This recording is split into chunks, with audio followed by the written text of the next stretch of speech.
Susan and I took Ginger out for a first overnight sail on Osprey. They're loading the stuff on board, and it looks like Susan's ready to go. What about Ginger? The dog. Yeah, there she is. She's ready to go sailing and spend the night on Osprey.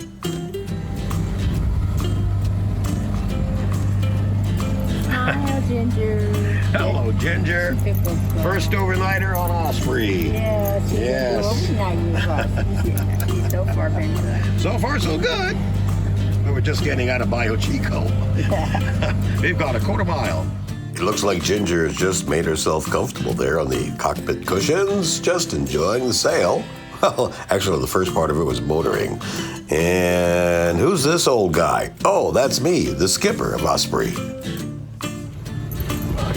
There we go. You got to come over this side. There we go. Ginger, Daddy. Over on that side. Daddy. Rolling out the jib. Halfway out.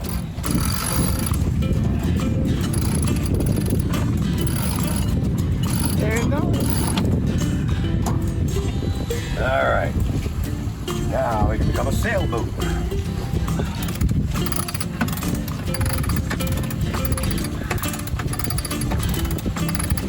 All right. Now we can turn off the engine. There we go. And we're a sailboat. Yay. Yay! All right. We're all happy. The plan is to sail to Fort McRee, which is basically behind Perdido Key near the entrance to Pensacola Pass in the Gulf. And there was not a lot of wind, but we were slowly making our way to our destination. Not a lot of wind, maybe 3 knots. Just enough to keep us going. Ginger. Sleep. There she is. Oh, there she is, that good little girl. Yes, it's Hello. Hello. Is that a cute dog or what? Oh, yeah. I think she earns her keep. Yeah, the water. Yeah. There it is. Hello. The water is so gorgeous down here. At this point on our voyage to Fort McRee, we're right near the pass, heading out into the Gulf of Mexico with the tide coming in.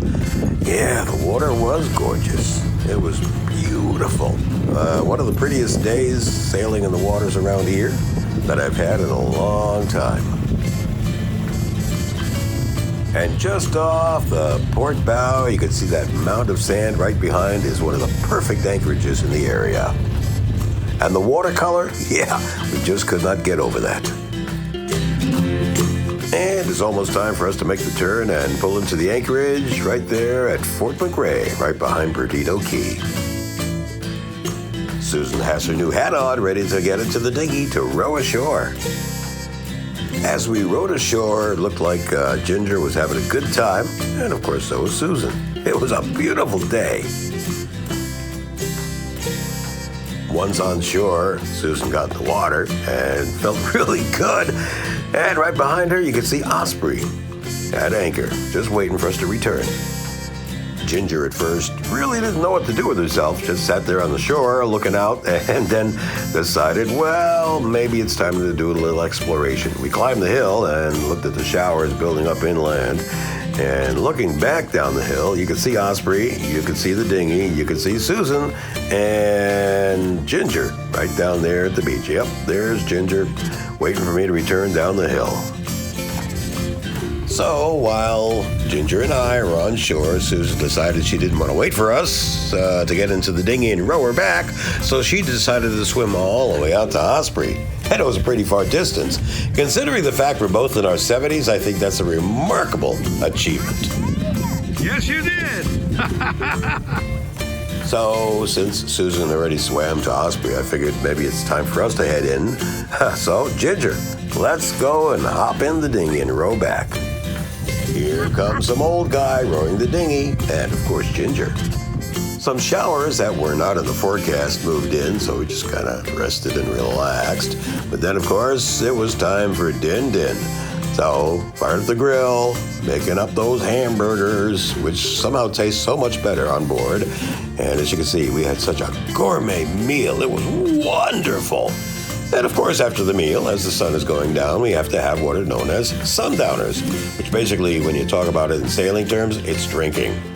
One of the most magical moments in sailing is sitting at anchor, watching the sun go down, just enjoying the view and the transition between daytime and night as the sun gets lower and lower, and the reflection on the water just comes right back at you. It's a quiet time, just natural sounds of us, the boat, and nearby boats with generators running and music playing. Actually, it was quite nice. Susan is back there in the cockpit, enjoying the view as we pan around to the sunset and just take it all in. It happens every day. Each one is different, but it's great. Meanwhile, Ginger seems to be snoozing through the sunset. Maybe she's not interested. I don't know. But there she is.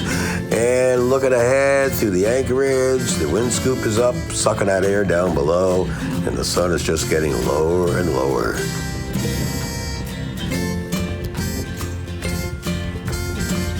Need a wide-angle shot to get this in. I know. Happy sunset. Yeah.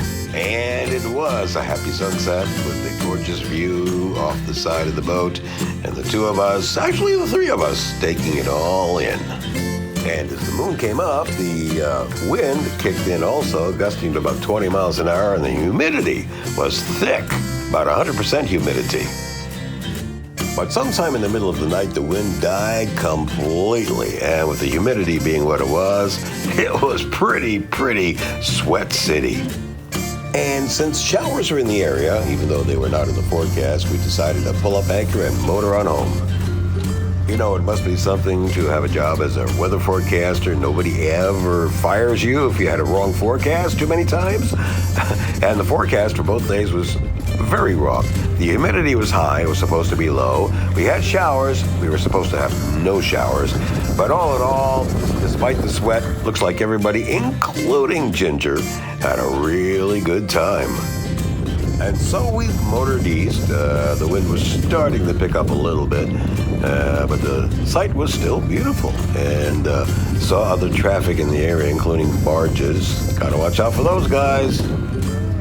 As we see the Coast Guard base just off the port bow, we know we're in the home stretch toward heading home. Both Ginger and the rest of us. Looks like she's ready to get off. You'd have to ask Ginger for sure if she had a good time, but I think she did. It was successful. She took to the dinghy very well, took to the beach, and sleeping on board.